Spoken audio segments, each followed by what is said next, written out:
So really delighted. There's so many strong links, and I think we'll hear about those both in terms of the context setting that I think Debs is going to do a little bit for us as we start. So Debs is joining us from Scottish Federation of Housing Associations, just in case you're looking at the acronym and wondering. So I always like to do a bit of acronym busting at these sessions for people.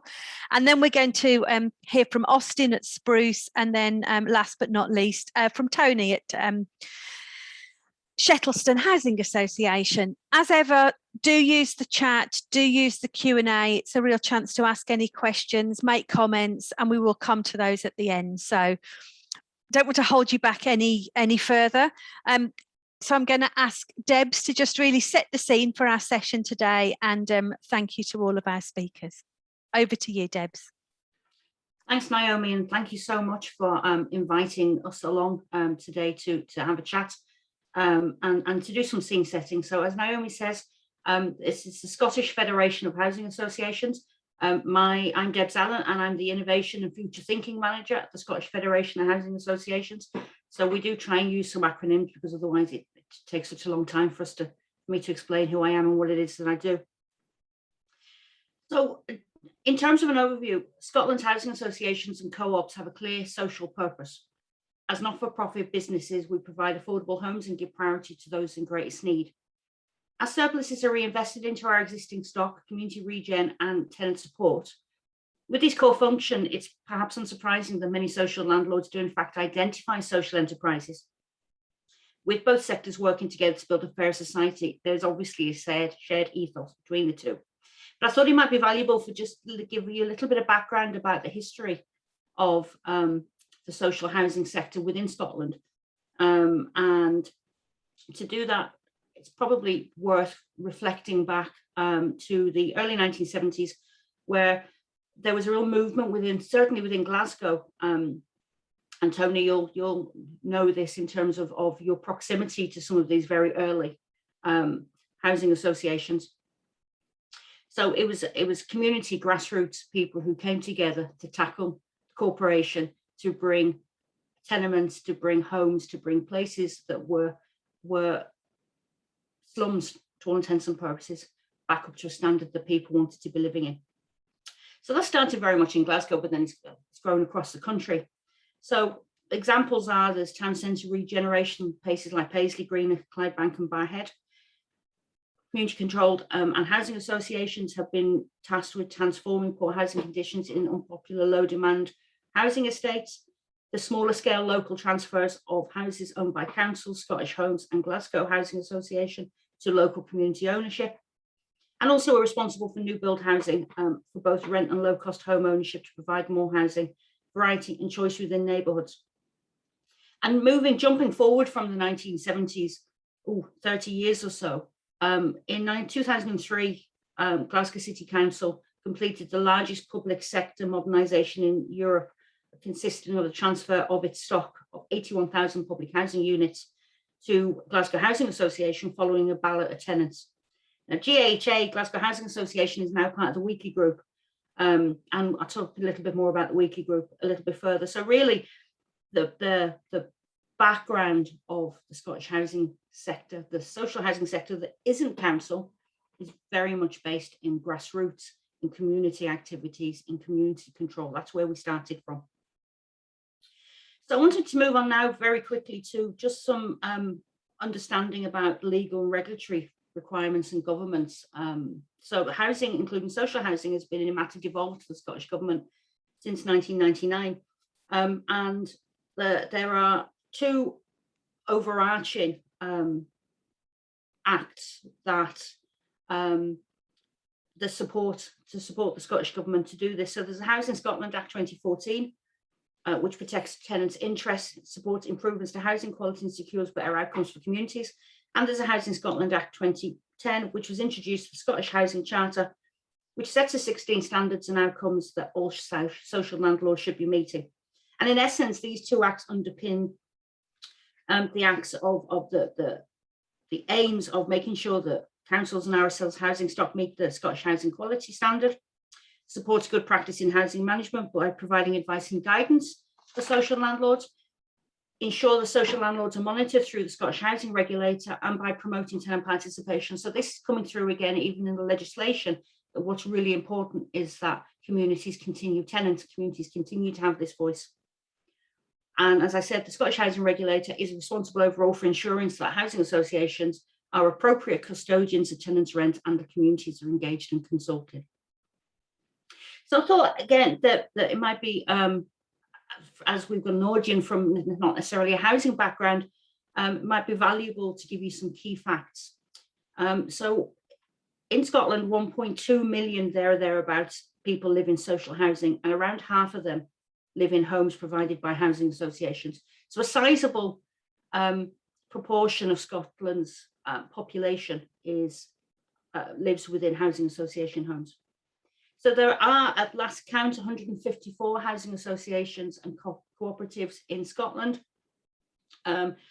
crossing all 32 local authority areas, some very, and all urban, regional, highlands and islands, cover the whole of the geography of Scotland.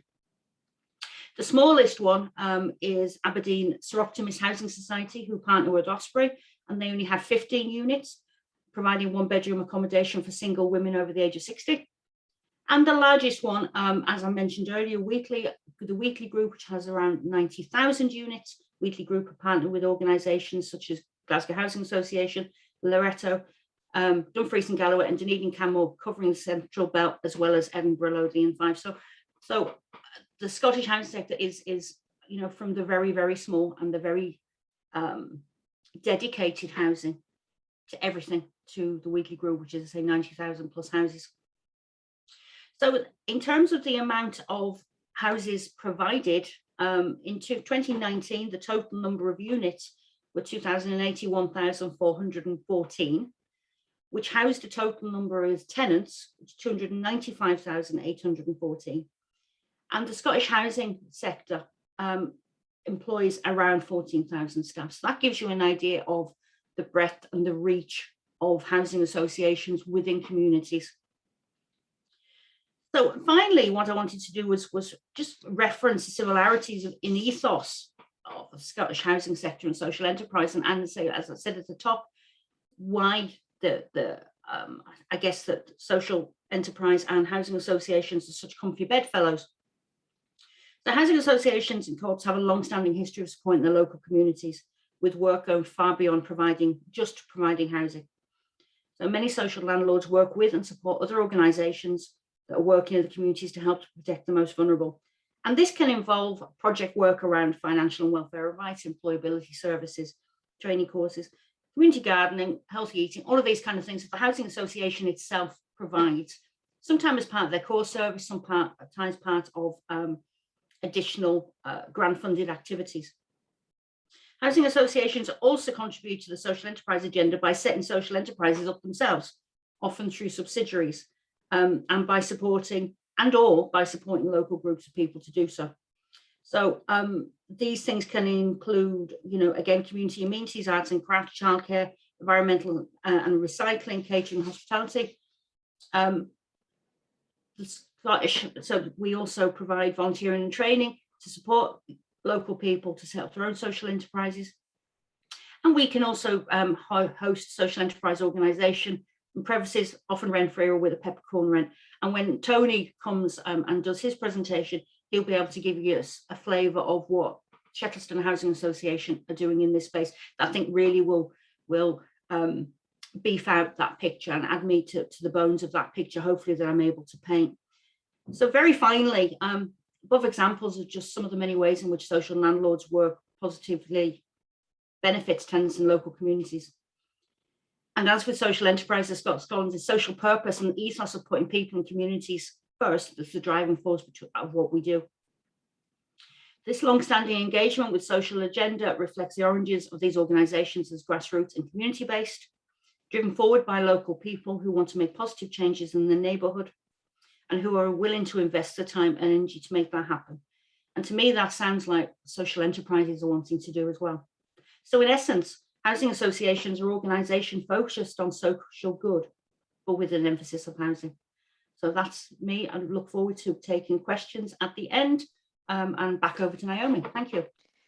Thank you very much, Debs. I think touching on those kind of wider aims is really interesting. And I think, like you say, we're hopeful as we go through on this webinar that, having done that scene setting, we're now going to hear from Austin at Spruce, a social enterprise, in terms of their connections with housing associations. Then obviously, as you said, we'll be hearing from Tony about the work they do. So I'm going to hand over to Austin. I'm just going to pull up your slides, but thank you for that introduction.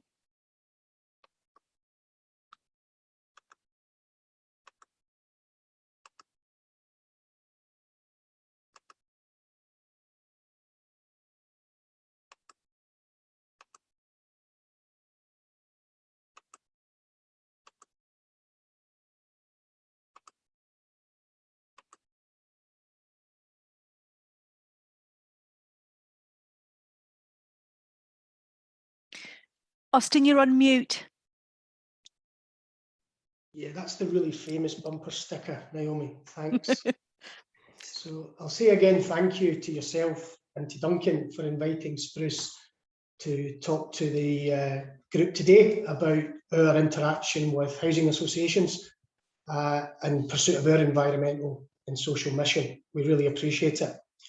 Spruce has developed a business model for both reuse and new flooring, which we provide options to customers and clients. All of the surplus generated in the enterprise, basically either through reuse and or the more commercial flooring, is retained within this enterprise to make sure that the doors, the front doors, stay open to help anyone who walks through those doors, who requires flooring from their home and who perhaps isn't economically able to afford that flooring or a good standard of flooring. So the mission of Spruce is to be here for people who need us when they walk through the door. We earn about 85% of our income. It's not grant funded. About 85% is earned income. From that 85%, about 15% comes from working with housing associations, predominantly in Glasgow, but some also in Lanarkshire. And I should point out that we also work with a range of local authorities in the provision of those flooring solutions, be it reuse or be it new flooring. Can we just flick the slide, Naomi, please?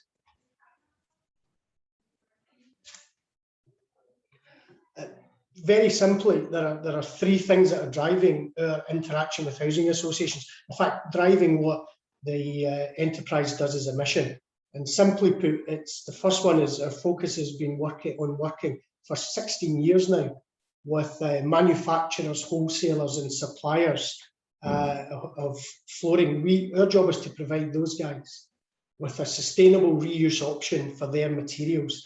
You know, annually about 400,000 tonnes of flooring, much of it new flooring that's never seen a floor and has never come out the polythene wrapping, goes to landfill. And what we've managed to do over that time is work with a wide range of manufacturers, wholesalers and suppliers to give them a reuse option for that flooring.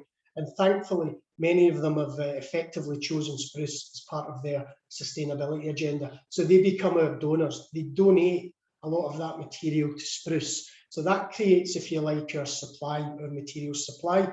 The next mission for Spruce is to work with individuals, households, families, organisations, commissioners and clients to create a demand for that reuse or new flooring. So we work with housing associations as part of that, creating the demand. The mission in that sense is to help people turn a house very quickly into a comfortable, warm home that they retain for a longer period of time and they and their families feel comfortable and safe in. And last but not least, in doing 1 and 2 above, we try and make sure that we've always, over the last 16 years, provided volunteering and employment opportunities for people who are finding their feet and trying to get back into the labour market, want to acquire new skills and want to get closer and more in touch with that labour market. So those are the 3 things that drive what we do. And to one extent or another, all of those 3 things help us interact with housing associations. Thanks, Naomi. I think it's just worth making a point about those folks we class as donors. They're some of the biggest in the industry. You know, we've noted 3 here: Headlam Group, Flanagan Flooring and B2B Flooring. The Headlam Group alone are a European organisation in UK, Belgium and in the Netherlands. They have something like £671 million in turnover a year, and the Headlam Group, as part of their commitment to a social environmental commitment, donate end-of-line rolls of material, both vinyl and carpet flooring, post-manufacture flooring, to Spruce, as do Flanagan's and as do B2B.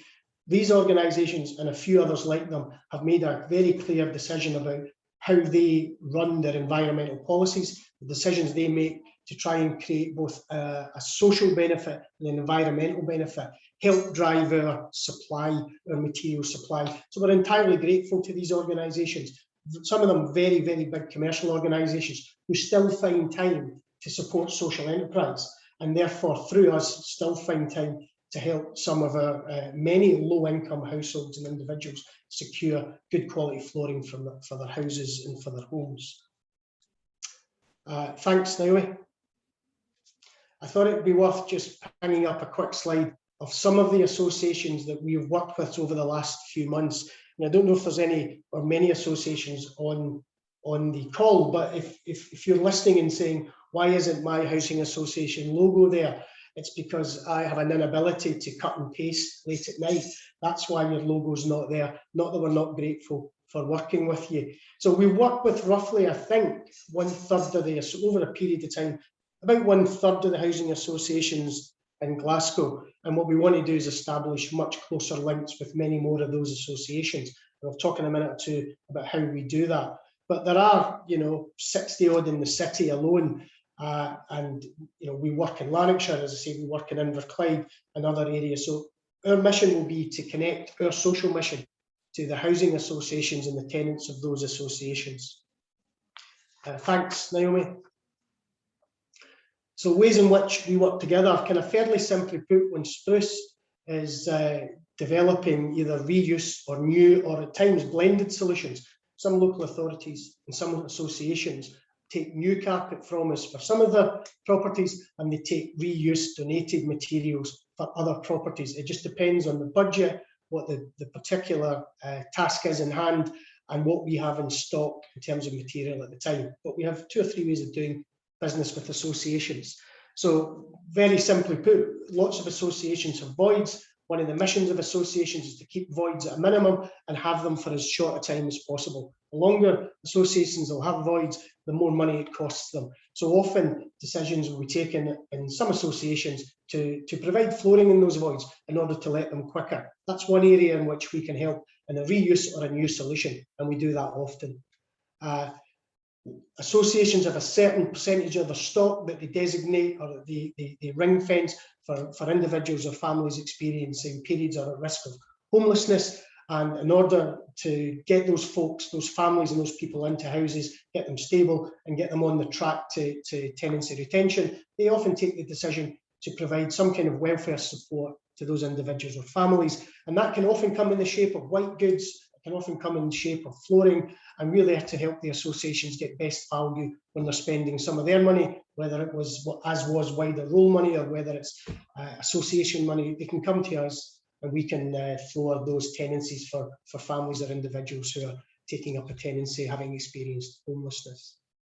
I think just as importantly, when you look across the demographic and the economic demographic of association tenants, one of the big issues for all people and families today is how do you make people's pounds go further? So we have worked with associations promoting Spruce directly to their tenants to make sure that they can get a flooring solution for their home at a bloody good price. It doesn't cost the earth, as our logo says. So getting in touch with tenants through the associations and making sure that we help make their pound go further, especially for those families or individuals who are at the lower end or the tighter end of that income scale.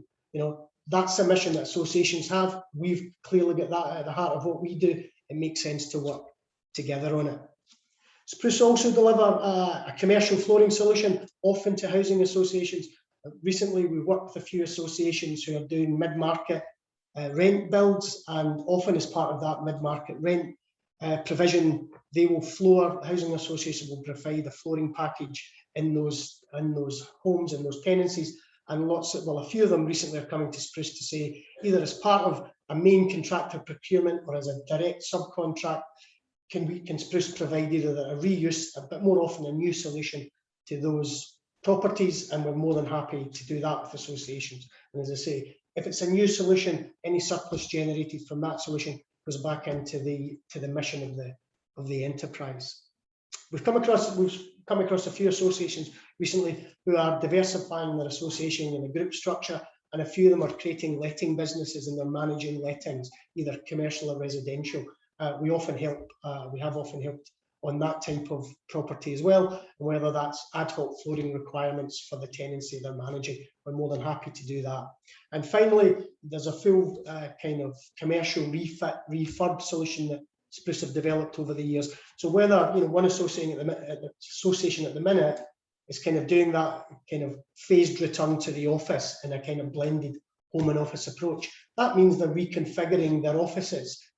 So they've got 3 floors, they're reappointing those offices, and we're working with them to provide a reuse solution for their carpet tiles across those 3 floors that they want to reappoint for bringing staff more often back to the office from home working. So in all of those bullet points, there are various ways that Spruce as a social enterprise connects with the housing association and individual associations and the movement. What we want to do is do more of that, and we want to do it across wider geographies. What we need to do in order to do it better is to talk more with associations to understand their needs and their requirements and their budgets, and make sure that either through a reuse solution, using materials better, or even the new solution, that we can do it in the right way for them. Thanks, Naomi. Thank you very much, Austin. I think there's another slide to go. Failing in my duties. Here you go. Not at all. I'm really grateful that you're taking those duties. So when I was thinking about this, there has to be some kind of reasons that social enterprise interacts with housing associations and what we both get from it. So simply for me, there are a few things that, what are the reasons associations would like to engage with social enterprise, and particularly Spruce in this case? Well, we both work in pretty much the same arena. We both have pretty much the same mission at heart. We want to support that social economy. We want to make sure people's homes are fit for purpose, that houses become homes, homes become communities, and communities become really safe and nice places to live and bring up your families and to live your life. We want to do that too. We want to play a part in turning houses into homes for people, warm and safe, decent homes. It's a way for associations working with Spruce, and I think other reuse organisations in the sector, to drive their sustainability agenda. We've talked to literally dozens, and I was on the board of one association for a number of years myself as a trustee. We've always got policies in housing to drive sustainability, and we've always got to be accountable for them. Housing have got to be accountable for its annual submission, its operational performance. It's got to ensure that its regulatory standards are as best they can be. And one part of that, the sustainability agenda, organisations like Spruce can help. We can do that carbon offset. We can reduce that carbon footprint by looking at a reuse solution as opposed to always a new solution.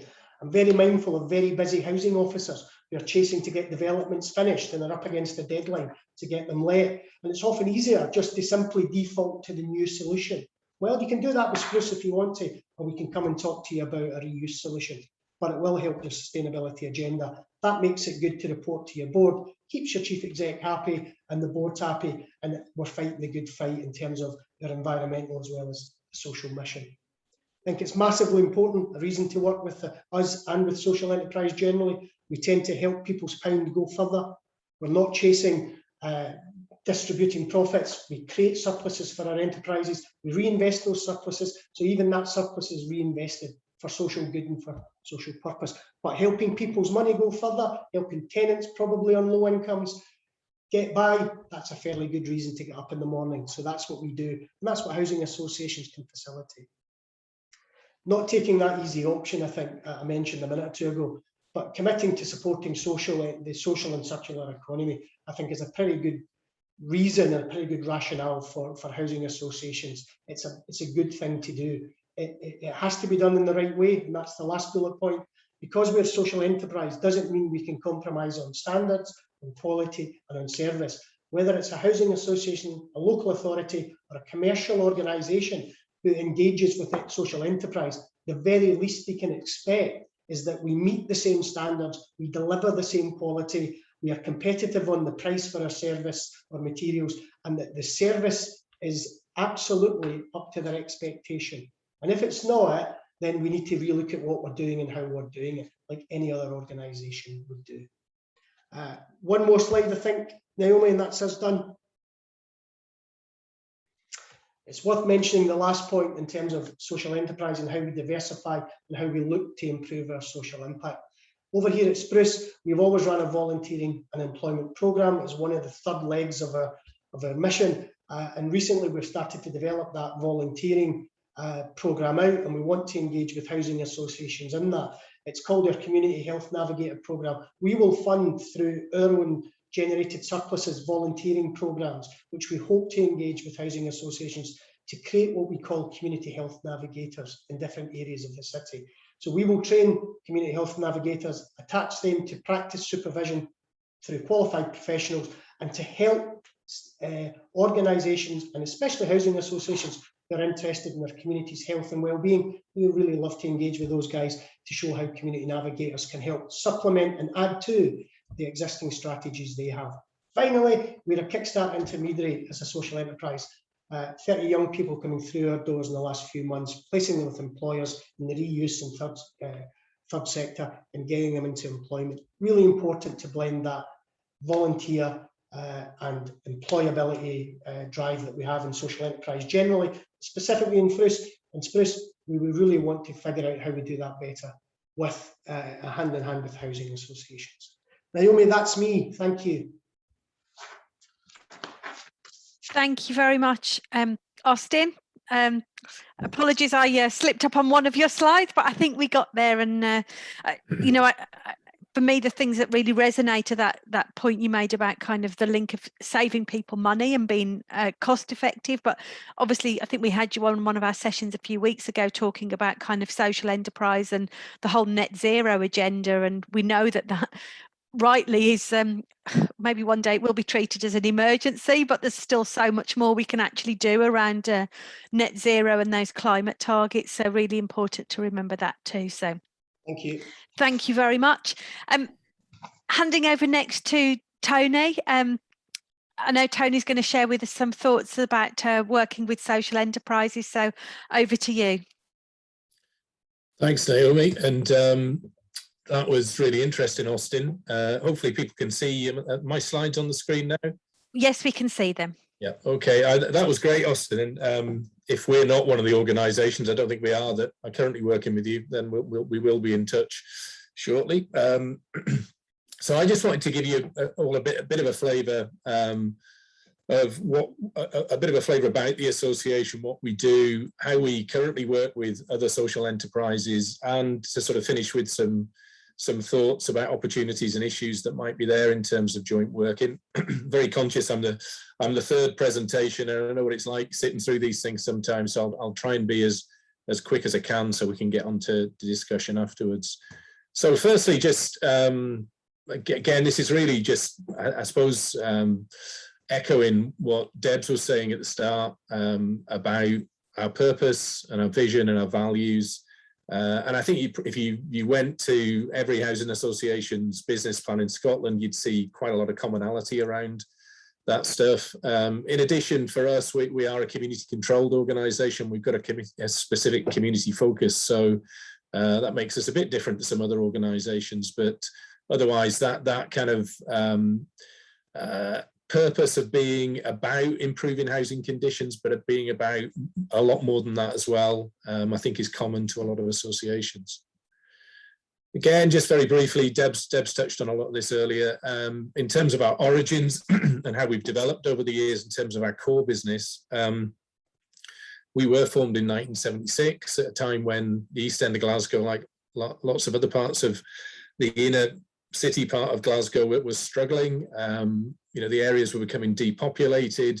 The approach to regeneration was to demolish the inner city tenements and look to rehouse people to outer areas. And local people in Shettleston got together and decided they didn't want that. And they set up an organisation, the Housing Association, which continues, now known as a Cooperative and Community Benefit Society, previously was known as a Registered Friendly Society. Anybody in our area that supports our objectives can become a member of the association just by paying £1. And it's the members of the association that oversee the board of members, volunteer members that are my employers. Most of those people are tenants of the association, but also include other local residents. Plus, we've got some designated spaces for people from out with the area who might have particular targeted skills and knowledge that the board needs to supplement it. We're also a Scottish charity, as well as being a registered social landlord.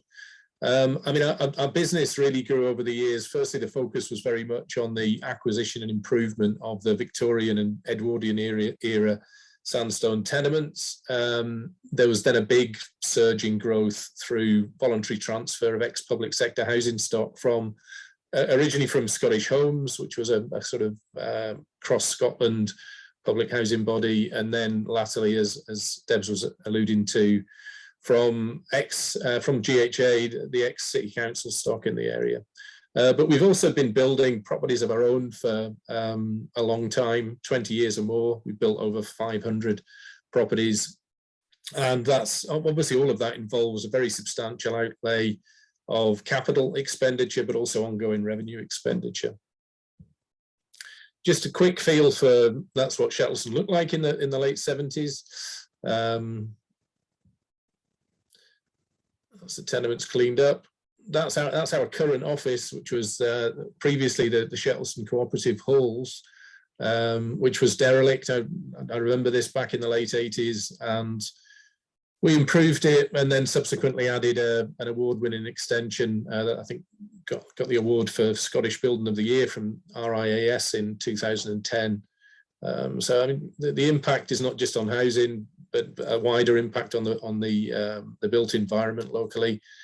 These are some of the kind of more traditional public sector houses that we've taken ownership of through stock transfer. And this is one of our most recent new build schemes, perhaps a slightly quirky view from the rear end of a wooden sheep in a play park for a new build scheme that completed earlier this year. And I suppose just to show the mix of stuff that we're still doing, this was again a UK social housing award-winning scheme, Cunningham House. It was the refurbishment of a church building in a very high-profile location in Shettleston. That was refurbished to a very high standard of energy efficiency, but also had added to it a new build extension that was the first housing association passive house development in Glasgow by a housing association. So quite proud of that one as well. We've got an ongoing program of new build. So where we're at now, we've got just under 2,400 homes, primarily for social rent, but with a mix of mid-market rent and shared ownership properties managed through our group. We also provide regular factoring services to nearly 800 owner-occupiers and commercial properties in the area. We are more than just a landlord. This is a theme that you'll have heard already this morning, but it's particularly key, I think, when it comes to talking about opportunities for interaction with other social enterprises. We've got a long track record of establishing and supporting community projects and services in the area that go beyond housing. We've set up a number of subsidiaries, wholly owned subsidiaries in the past, which are themselves social enterprises. I'll say a bit more about upkeep shortly, but the second one that we currently own is East End Housing Development Company, which was set up primarily to be I suppose to do things in terms of provision of affordable housing in the local area that we can't do as a registered social landlord and as a charity. So it's our interaction in the private rented sector. It provides a management service to the association in terms of our own mid-market rent properties, but it also has been funded through ourselves to acquire some properties in the private rented sector, which are directly let on market rents. Our group annual turnover is over £10 million a year, so it's fairly substantial, and most of that is then reinvested back in the area in terms of investment in property, but obviously we've also got corporate budgets in terms of spend on the office, etc. And throughout the group, we're now employing around about 100 people. Just to say a bit more about our most significant subsidiary organisation, Upkeep Shettleston Community Enterprises. It was set up initially to provide. It was set up as a social firm. Some people might be aware of what that means technically, where there's a requirement for a certain proportion of the workforce to have disadvantages. It continues to provide employment and training opportunities. So we've got ongoing training and apprenticeship opportunities for the workforce. It employs around about 50 staff. Essentially, that's providing estate caretaking, property maintenance and improvement services, and landscape maintenance services. It's our main contractor, but it's also over the years provided services to a number of other external customers, including other housing associations. It's got a turnover itself of around about £2.5 million a year. Just give you a quick feel of that. I suppose thinking a bit more generally about our wider role, I mean, that's a term that I suppose is becoming a little bit dated, but you've heard it mentioned a couple of times. It's that bit of what we do that goes beyond being a good landlord. So looking at our wider role and working with others, I mean, I think there are a number of very substantial and long established projects that we helped set up and continue to support and have been on the go for a number of years. Shettleston Community Growing Project is, just quickly show you a photograph. This is a community growing project, community allotments basically. We provide the land. I think the council also owns part of the land. We also provide support to the staff there in terms of office location and other sort of corporate support. And we continue to be a member of the board, but it became an independent body some years ago for funding reasons as much as anything else. It provides lots of opportunities for local people who don't have gardens. Obviously, an awful lot of people in the local area live in flats to grow their own food, to be involved in growing their own food. There's opportunities there for kids from local schools to come along and get their hands on some gardening activity and other training opportunities there. We're also involved, we also established and continue to be the landlord for Shettleston Men's Shed, which those who aren't familiar with the Men's Shed concept, it's really a space for older guys to get together and do the things that they like to do in a shed. Lots of activities, workbenches, other activities that are really aimed at trying to combat social isolation and keeping people happy within that part of the community. Fuse Youth Cafe is now a very successful, well-established youth organisation based in our area. We invested a lot of money to provide Fuse with premises through converting a derelict pub around about 12 years ago. We're now, it continues to provide a whole range of activities and support services for local young people and development service for young people. Really quite exciting organisation, and we're now working with it on a wider range of initiatives on a collaborative basis. Most recently in partnership with others, and some of this was, if you like, the COVID crisis was a catalyst in terms of being able to get some of these things floated or accelerating some of these projects over the last year in terms of being able to access funding. But we operate a pantry outlet from our local area. We do that in conjunction with Parkhead Housing Association, who've led this project, and in conjunction with a social enterprise called Unity Enterprise, who've got particular expertise in terms of running the shop and in terms of providing some of the support services around training in terms of food preparation and healthy choices in terms of cooking. The pantry is effectively operates, the local outlet operates out of a shop that we own on a rent-free basis, and it provides people with an opportunity to buy at a very low cost surplus supermarket food and that's an extremely popular service, as I'm sure you can imagine, in the current economic climate. Last year, we were also able to set up Shettleston Does Digital, which is a digital inclusion training scheme, which again operates out of our premises, and we do that in conjunction with Fuse, who are our delivery partner, who employ the IT people that provide the direct training and support to people. And again, that's been hugely successful, and we're hoping to keep that going. We've always provided ourselves as a mainstream service direct sort of welfare rights advice services, but we've over the last year or two partnered with both the local advice centre in Tollcross and Tollcross Housing Association to set up something called Tollcross and Shettleston Money Advice Service, where it's providing more targeted money advice as opposed to more general benefits advice. Again, a bit niche, some of those distinctions, but if you're familiar with that area, that will be understandable, hopefully. We also work with a range of other organisations. Say Women, we've been providing housing accommodation to purpose-designed housing accommodation for 20 years. Say Women is a voluntary organisation that works with young women survivors of sexual abuse. We also provide rent-free accommodation to Shettleston Food Bank, which again is distinguished from the pantry in the sense that the food bank's the more traditional place where if anybody's desperate, they can just turn up and get a food parcel.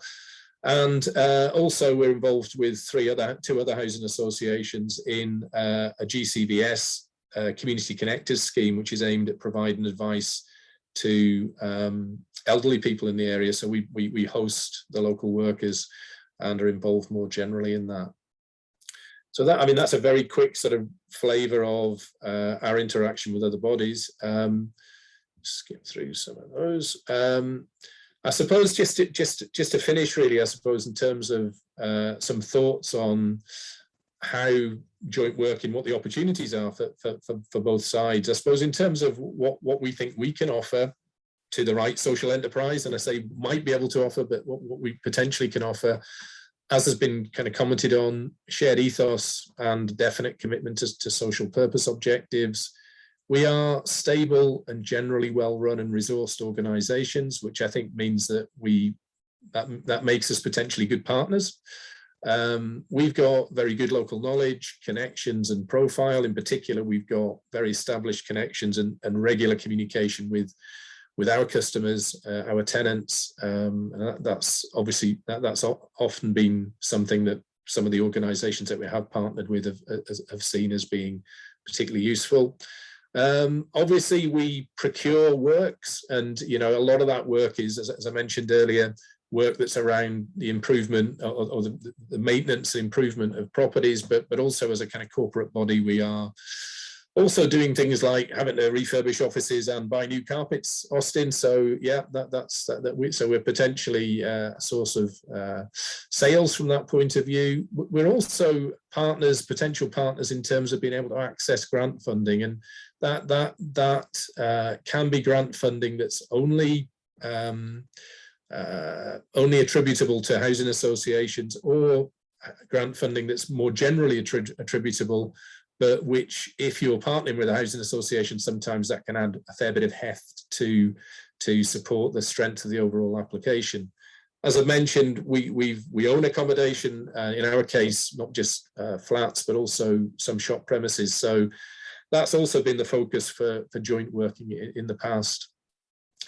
It's not impossible, and again, times are tight, and every housing association would say the same thing. But for the right project where we're satisfied that value is being delivered, then some of the association's own resources can be inputted to help make a project work as well. In terms of what we're looking for from social enterprises, I mean, I suppose that the added value I think that you can deliver is new ideas. I mean, that's absolutely that's where strength comes from. Specialist expertise and opportunity to share risk. I mean, there are things that we can do, as we've demonstrated. We can set up our own projects, but there are lots of downsides in doing that, as you'll be very familiar with if you're running your own organisations. So that joint working is real potential for us as well from that point of view. often working with voluntary sector and other social enterprise bodies. One of the advantages is the cost effectiveness of what you can deliver and the more flexible working arrangements. As a fairly established bodies, housing associations often have relatively generous terms and conditions and pay levels, and that in itself can make it quite difficult for us to do things ourselves beyond the norm. And where, I mean, it sounds terrible to say, you know, working with others could mean that we can actually afford to do it, because it means that we're relying on the resources that you're bringing to the table in that respect. And you know, I think through the pandemic, one of the things that we found very useful was the fact that some of the social enterprises we worked with were prepared to still get out there and do things at times when in the public sector that wasn't quite so common. On the other hand, I suppose just issues to be aware of, and again, some of these things have been touched on, and Austin's definitely got the message here, I think, in terms of some of the messages he's putting across. We are closely regulated, in particular by the Scottish Housing Regulator, as well as OSCR, the Charities Regulator, and the FCA.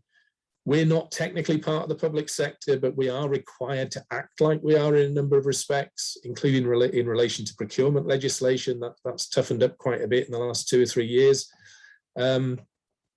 We both want and need to be able to demonstrate value for money in any activities and services that we procure. And that's because it's our tenants' money that we're spending, and we're accountable to a board of tenants who may well be ultimately footing the bill for anything that we pay out. So cost, quality, and reliability of service are all absolutely crucial.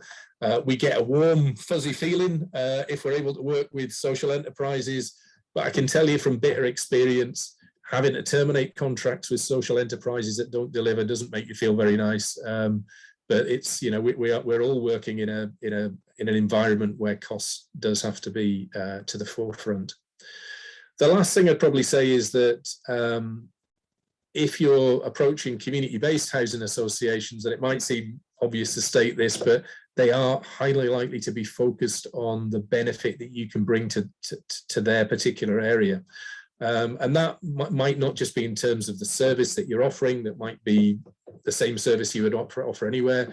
But if in particular you're talking about employment and training opportunities for people that might flow from this joint working, then obviously if you're able to demonstrate that those opportunities will also be local, then that will be extra brownie points and kudos.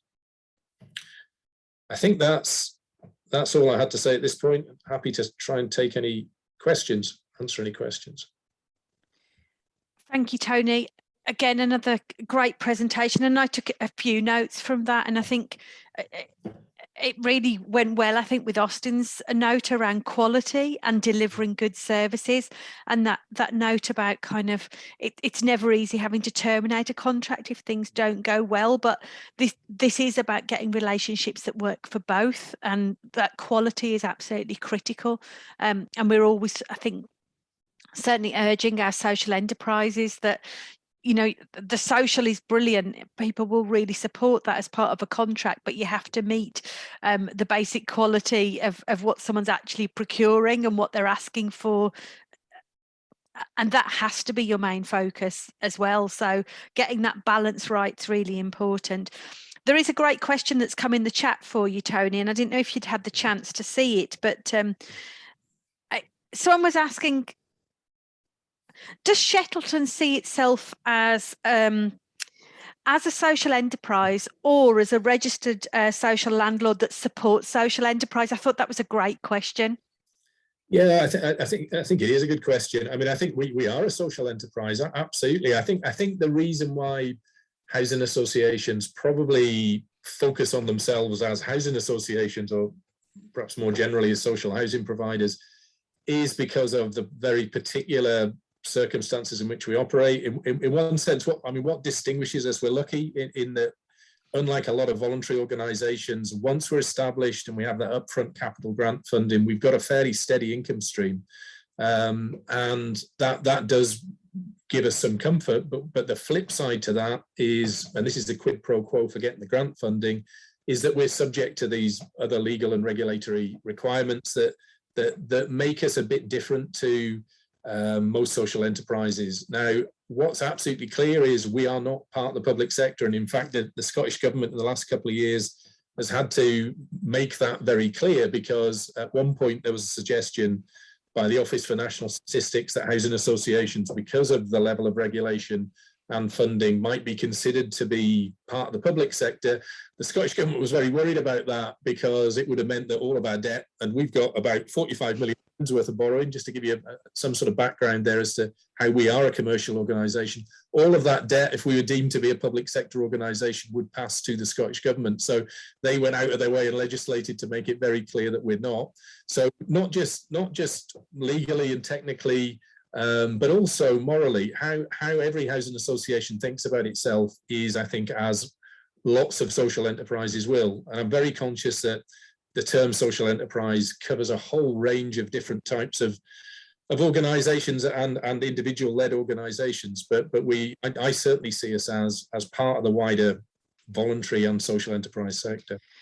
Thank you, Tony. It's a really helpful response, I think, and I could see Debs nodding as you were speaking as well, because I think that would be common for many housing associations. I think, you know, I always think that, and this might be a really simple way of putting it, but, you know, there's a thing for me about housing and homes, and there's something about actually the housing is the very regulated bit that is the physical part of a housing association, I guess, the bricks and mortar, but actually this is really about community building at its heart in many areas for the housing associations involved. So it's that broader definition, I think, of housing and home that really comes through in all the presentations. I wanted to perhaps just ask a question. I think it's interesting that we can always go in terms of, and you picked up on it, in terms of how can social enterprises perhaps partner more with housing associations. Maybe that's through contracting and some of those opportunities in supply chain. And we're doing a big piece of work on Bisocial Scotland, looking at B2B providers at the moment. So I'd encourage all housing associations to look at our Bisocial Scotland business pages, where we're getting social enterprises to highlight the products and services they have. But I'm also interested in hearing from the other way around. How could we as Social Enterprise Scotland help housing associations more in terms of making connections with groups on the ground? Is there something that would really help? I hope this webinar is the start of some of those things, and it's obviously been a relationship and contact we've had for a long time, but what more could we do? And I'll perhaps point that towards Debs, if I may. Absolutely, Naomi, thank you. I think this is what we need to be doing. I think we need to be constantly reinforcing this message that we have a similar ethos. Yes, the social housing sector is very, very regulated, but that actually is a safety net. That should be seen as a safety net for social enterprises, that we are a safe pair of hands. And as community anchor organisations, we are there within, and we understand our communities.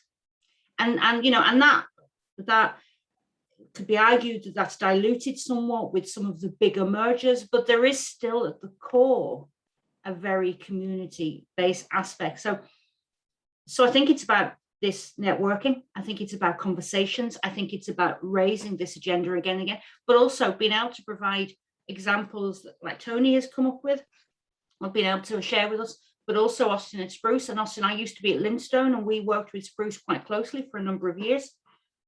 So it's about ensuring that this message keeps being said, that actually we're in it together and we have the same values and the same ethoses. We have different ways of coming at it, but those things, I think there's more of the joins the two, you know, more that joins us than that which separates us. So I think it is just about that networking communication.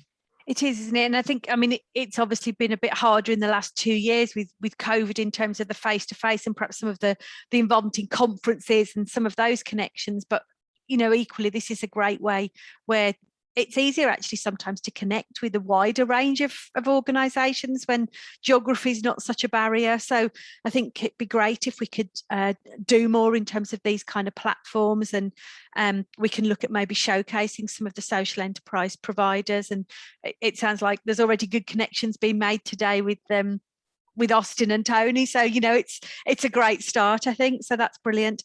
I'm just conscious we've got a couple more minutes before we close today's session. And I probably sound like I'm obsessed with the whole net zero thing, but I do think it's quite interesting in terms of particularly housing associations and climate agenda that I just wanted to pick up on in terms of, you know, we're hearing all about the kind of grants down south at the moment for kind of heat and energy. And I think social enterprises are going to have to look at this a lot more. Are the social enterprises that maybe could help housing associations with this agenda more, or are there real gaps in terms of some of the expertise and support? I just think because it's going to be such a growing area, I think, in the next few years. Perhaps I'll ask Tony and then Debs, and then Austin, I might get you to just think what are the opportunities. You'll know the net zero kind of frame quite strongly, I think, in terms of not just looking at it from the carpets, but what are some of those other links that perhaps we should be making? Yeah, I mean, I suppose if I'm open to suggestions, I think it's probably the answer to that one. I mean, I think there are lots of areas that are going to become more and more apparent in terms of how housing associations are going to be looking to position themselves and respond, and in particular meet the needs of their local residents as we kind of move this agenda forward. We're all extremely focused on how we make our homes more energy efficient. I mean, there are kind of expectations and requirements upon housing associations in terms of energy efficiency standards that go way beyond what's currently applicable to folk out there. So, I mean, any organisations that are out there that have got expertise around that, then that's a growth area, I would say.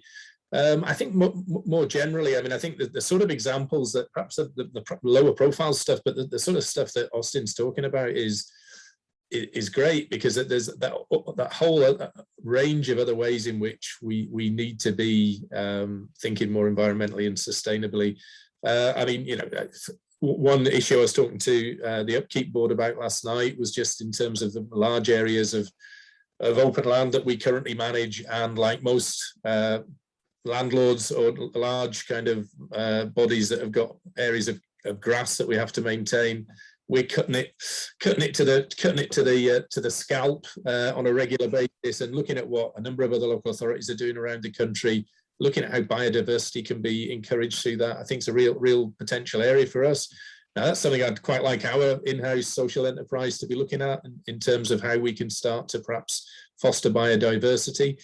That might well involve working with our tenants to persuade them of the merits of that, particularly in an environment where Glasgow seems to have a growing rats and wildlife problem. But I mean, I think that you know, I think when in some respects we're no different to other organisations out there that have got money to spend, and we're all going through similar processes. So I mean, if we're there to be pitched to, I think is probably what I would say. Thank you, Tony. I think the biodiversity is really interesting. And again, as you were talking, I was trying to think what, you know, the opportunity, maybe I look at things like the climate hubs that are going on, and, you know, the whole conversations and agendas around how we get everyone involved in these conversations. And it doesn't just, and I think the housing associations could be really valuable in terms of some of those communities that are certainly perceived to not be as involved with the climate conversations. Whether that's truth or perception, I think is quite interesting too. But I think there's lots we could do. Debs, just some thoughts from you. Yeah, absolutely, and echo everything really that Tony has said. I think where we sit within this is, as the National Membership Federation, we have we can provide access to our members. So we can, if there's a good idea, if there's a good example, if there's something that's good, come and talk to the SFHA about it, because rather than then having to get 154 individual organisations, we can reach a very large number of those. So I think that's what I would say is, you know, if you've got a good idea, if you've got something, understanding each, understanding the the challenges that the sector is facing in terms of energy efficiency and how that contradicts and isn't always helpful in terms of the net zero and the hurdles that we're jumping over. Come and talk to us. If you've got a solution, we can look at how we can get that messaging out to members. Thank you, Debs. And then just finally, Austin, just some thoughts from you, and maybe I'll just ask everyone to just finish with a tip. If you're looking to work with housing associations, what would be your one bit of advice out to social enterprises they should focus on if they want to go down that route? So I'm planting that so that it's there as our final question. But Austin, just a thought from you on the net zero. Yeah, I think I'm never going to presume to tell housing associations how to do their jobs. That's for them to know and me to wonder at. But I guess there's in terms of the net zero stuff, I'm reflecting back on the session we had last week with a lot of social enterprises who hadn't actually established their own carbon footprint. And that was one of the prevailing things that I was, and having just established the carbon footprint for Spruce, I thought it would have to be a mathematician originally looking at the UK government tables. But having worked through it, it was dead easy when I spent the half an hour just reading the rationale. Some great help around from CRNS, there's great help around from Zero Waste Scotland. There's some brilliant advice. And most housing associations have all have a commitment to sustainability. All will have an officer or a head of service or even one of their execs possibly who's kind of tasked with that. And maybe in days gone by, it's felt like if you didn't stand back quick enough, you were automatically volunteering yourself to lead on the sustainability charge. And that's a bit like doing the monthly newsletter for the association as well. You need to be quick to avoid it. And if you don't, you've got to do something about it. I think it's got a little bit better. I don't mean to make jest of it, but those folks who are charged with it, there is brilliant resources out there that we need to help them tap into and access. Doing the footprint for an association, I think, would be relatively easy when you define the scope of the footprint. But accessing those resources, and then actually I think what you need to do is when you go through the board, the chief exec, the executive, the head of service, the whatever grades, the grade 7, the grade 6, the grade 5, folks need to have a bunch of compelling reasons, I think, to be able to engage in that idea of net zero. Not reasons that are rammed down the throat because we've got COP26 or lead up to it, but reasons that make pretty sound environmental, business and social sense. And I think third sector have to help through whichever membership bodies articulate those compelling reasons and then take the reason to a stage of saying, here is the problems we're defining and here are some of the really easy solutions for it. And that's about talking together. That's about organisations communicating, sometimes pushing and shoving, but with a view of coming to the right answer that fits the organisation, the association, because it's never one size fits all because they're associations or because we're third sector. I think each board needs to have compelling reasons to hold executives accountable. I think executives need compelling reasons for having that sustainability policy. And then we need to give them ideas and innovations about enacting it. I'm pretty sure Tony knows way more than me and Debs for that matter about how they commission and procure builds and the standards of those builds, what they want to put in those builds, the providers they use, the organisations, the energy efficiency, their transport, all of that stuff they will know more about than I do. But I bet you there's a bunch of people in the sector that can reduce those emissions from your transport, from your energy and from your office running. That stuff's pretty straightforward and fairly simple. So I'm banging on a little bit, but I suppose suffice to say, if you've got a compelling reason for it, we should be able to connect you with organisations who can make that bit of the job easier, cheaper and quicker. And if we can, we should probably go find something else to do. If I'm genuinely honest about it, we should be making it easier. Thank you, Austin. Really interesting comments, I think, just at the end. And it brings us almost back around to the beginning when I think Tony and Debs have both said, our housing associations have got a really strong track record in terms of how their organisations run. And there's a lot that we can tap into there. So I'm just going to ask with that last top tip, if you were giving one bit of advice to social enterprises that want to develop partnerships with you, what would that one tip be, Tony? Blindingly new, but understanding our business, I mean, I think it's the same for business generally. I think if you want to sell your services to us, then understanding our business, and I think you know, I think this sort of event's a good way of doing that, hopefully, in terms of that. But there are, you know, most organisations have got quite a lot of information out there publicly through their websites, and just more generally, I mean, reading their online newsletters, it will give you a really good flavour for where the organisation's coming from. So that I mean, not a new one, but that would be my tip. Thank you, that's great. And Debs, just a final tip from you, and then I'll draw the session to a close. I think remember that housing associations are fundamentally the custodians of tenants' money, and keep that at the forefront when there's any business planning going on. So when you come with a business plan, come with a plan. Understand that this isn't, you know, that housing associations aren't private sector bodies who can do what they want to with the money. The custodians of somebody else's money, and keep that at the forefront of mind when you're approaching housing associations. Thank you. Really useful advice. I thought that was a great session. Lots of really interesting examples as we went through, and I'm sure we'll be coming back to this theme in future webinars and keeping this engagement going. So thank you very much to Tony, to Austin, and to Debs for today, and have a great day, everyone, and thank you very much. Thank you, Naomi. Thanks, folks. Thank you, everybody. Thanks.